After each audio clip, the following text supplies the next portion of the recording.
저는 지금 평범한 직장을 다니고 있습니다. 제가 평범한이라는 얘기를 하면은 제가 다니엘 캠프 이전에는 평범하지 않은 삶을 살았다는 얘기겠죠.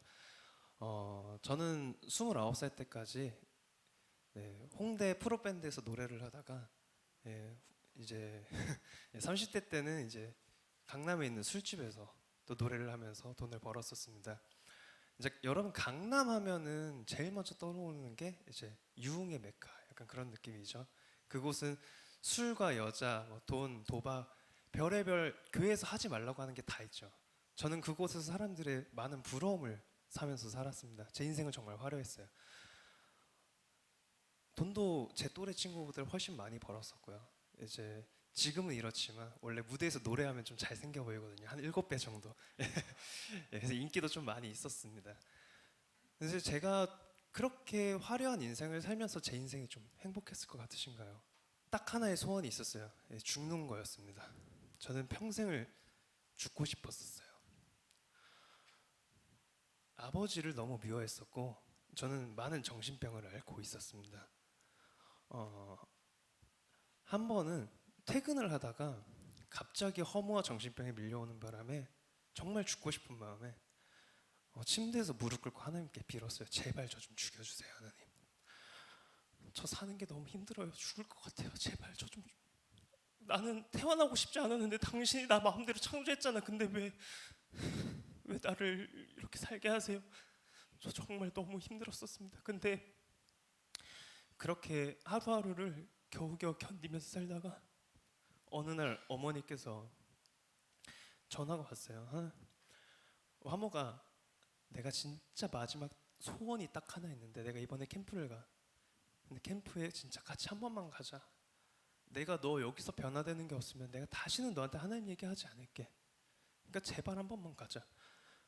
그때 저는 어떤 마음을 가지고 이곳에 참석을 했었냐면 저는 죽는 게 소원이라고 했었잖아요. 제가 언제 죽을지 모르니까 그래 내가 죽기 전에 엄마 소원 하나만 딱 들어드리고 그러고 죽자라는 마음으로 이곳에 참석했습니다. 여기 오기 하루 전날까지만 해도 정말 많은 우여곡절이 있었는데 하나님은 제 머리채를 붙잡고 여러분이 계신 그 자리에 앉혀놓으셨어요. 결국에는 저는 처음에 이 자리에 앉아가지고 정말 잘못 왔구나 싶었어요. 진짜 사이비 잘못 온 거 아닌가. 아니 우리가 미디어에서 보는 막 머리에 손대면 사람들이 부르르 떨면서 쓰러지고 목사님 자꾸 내 안에 귀신이 있다 그러고 자꾸 책 사라 그러고 그러니까 저는 우리 엄마 사이비 빠져가지고 이제 망했구나 이 생각을 하고 있었습니다. 첫 번째부터 첫날부터 저는 탈출각을 잡기 시작했어요. 근데 결국 탈출하지 못하고 이틀차가 됐습니다. 탈출하지 못한 이유는 택시비가 너무 비쌌어요. 이튿날 아침에 순간 짜증이 막 몰려오는 겁니다. 내가 이 자리에 도대체 왜 있지? 내가 도대체 왜 살고 있지? 순간 짜증이 올라와가지고 하나님께 원망 섞인 말로 이렇게 물어봤어요. 하나님, 저 도대체 뭐예요? 근데 그 순간에 저는 정말 말도 안 되는 걸 경험을 해요. 눈물이 주르륵 흐르는데 보통 사람이 눈물을 흘릴 때는 막 마음이 감동이 오거나 슬프거나 어떤 격함이 있어야 되는데 제 마음은 너무 평온한데 눈물이 주르륵 흐르는 겁니다. 한두 방울 수준이 아니라 기도가 끝나는 순간까지 거의 30분을 평온한 상태로 그냥 눈물만 계속 흘렸습니다. 저는 이게 도대체 왜 그러지? 저는 그때 깨달은 게 나 좀 힘들었나? 주변 사람들이 저를 다 부러워하고 저는 정말 잘 살고 있다고 생각했는데 혹시 나 힘들었었나? 이런 생각을 했습니다. 그리고 그런 것들을 경험하고 나니까 이곳에 진짜 뭔가 있긴 있구나 라는 생각을 하게 됐어요. 이튿날 오후에 예언을 해준다고 하시더라고요. 이 예언은 저는 이제 점쟁이처럼 점쳐주는 건 줄 알았는데 그게 아니라고 하시더라고요. 하나님의 말씀을 대신 전달해 주는 거래요. 그래서 그래 하나님 저한테 뭐라고 얘기하는지 한번 드러나 봅시다 이렇게 생각을 했었습니다. 제가 MBTI N이라서 열심히 머리로 시뮬레이션을 돌리고 있었어요. 하나님이 이렇게 얘기하면 난 이렇게 대답할 거고 저렇게 얘기하면 난 저렇게 변명할 거야. 그래서 시뮬레이션을 열심히 돌리고 하나님한테 올라가기 직전에 하나님 저는 하나님이 이렇게 얘기하면 저렇게 얘기할 거고 다 시뮬레이션 돌렸는데 저를 설득하시려면 제가 상상도 못한 말 하셔야 될걸요. 예. 그러고 올라갔습니다.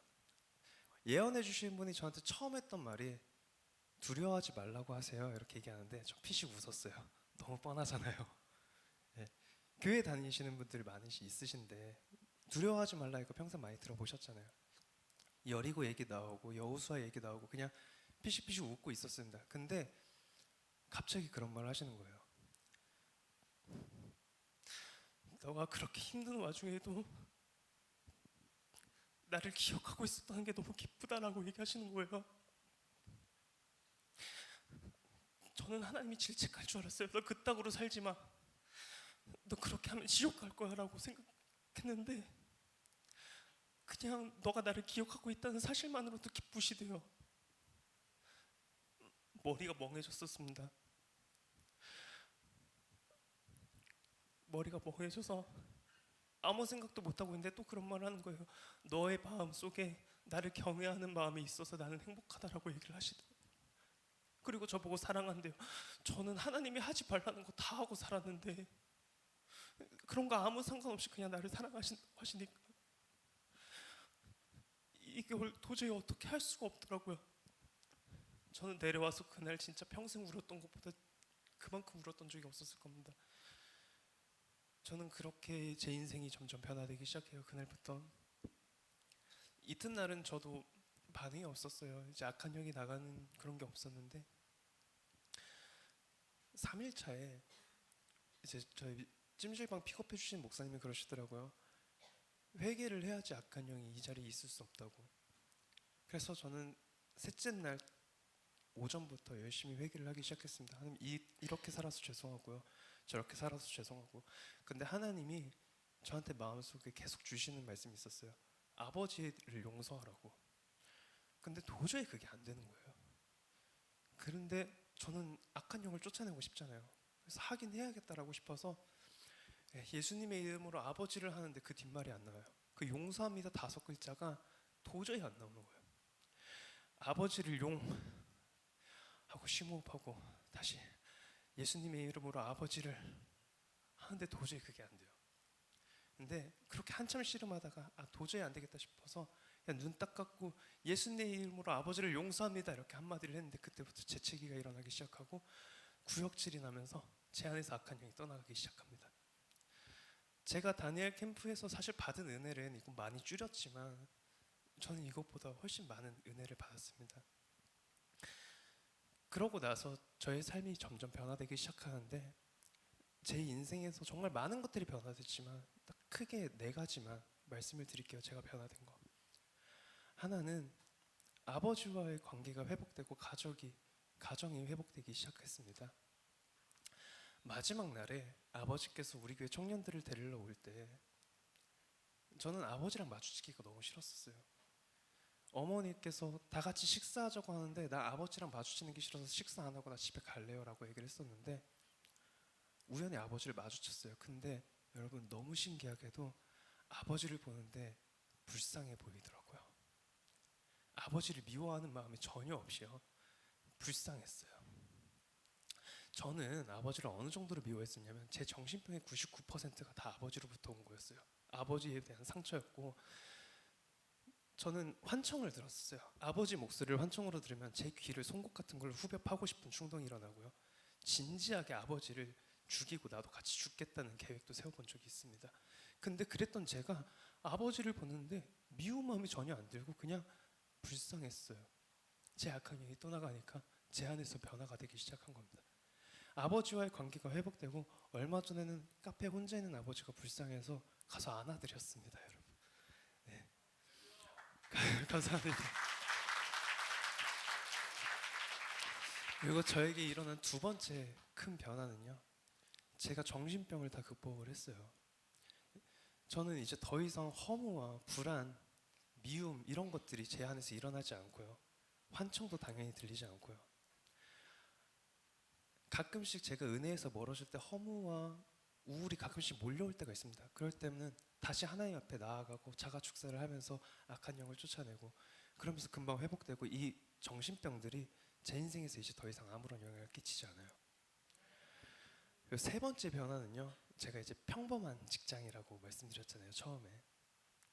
저는 지금 평범한 직장을 다니고 있습니다. 그 쾌락이 몰려있던 그곳에서 완전히 벗어나서 이제 주말이 있는 삶, 낮에 일하는 삶을 살게 됐어요. 이것도 정말 하나님이 제 인생에서 적극적으로 개입했다고 당당하게 말씀드릴 수 있는 게, 하나를 예를 들면 저는 지금 영업직 일을 하고 있는데 그러려면 차가 필요했었습니다. 그래서 중고차를 보면서 하나에 한 100만 원, 200만 원짜리 그냥 굴러가는 경차 하나만 주세요. 그러면 저 그거 안 할 수 있을 것 같아요 라고 했는데, 하나님이 2022년식 K3를 주시더라고요. 예, 이럴 줄 알았으면 BMW 달라고 할 거예요. 예, 람보르기니 주셨을 텐데, 그죠? 예. 그리고 네 번째 변화는요, 제가 내년에 결혼을 해요, 여러분. 감사합니다. 제 결혼할 사람도 여기 같이 앉아 있는데요. 예, 저는 여성 평력이 굉장히 심했던 사람이에요. 제 평생을 살면서 3개월 이상 만난 사람이 딱 한 명밖에 없습니다. 근데 지금 이분을 반년을 넘게 계속 만나고 있는데 지금도 너무 예뻐 보이고요. 예, 너무 사랑스러워요. 세상에서 제일 예뻐 보입니다. 예, 죄송합니다. 여러분 어떠세요? 제 얘기가 혹시 믿어지시나요? 감사합니다. 저는 사실 제 얘기를 소설로 봐도 개연성 없다고 욕했을 것 같거든요. 그만큼 제 삶은 진짜 극적인 변화를 맞이했었습니다. 여러분, 제가 만난 하나님 혹시 부러우신가요? 근데 여러분한테도 다 만나실 수 있으세요. 이 자리에 여러분 계시는 거 절대로 우연 같은 게 아니에요. 하나님이 진짜 여러분을 정말 많이 사랑하십니다. 제가 만난 하나님은 여러분의 하나님이기도 하고요. 여호와를 경외하는 모든 사람에게 그 길은 열려 있습니다. 저는 섬김이로써, 예, 여기 계신 모든 분들께서 제가 만난 하나님이 꼭 만나시고 제 삶이 변화된 것처럼 꼭 변화되기를 간절히 기도드리겠습니다. 예, 원하면 먹겠습니다. 감사합니다.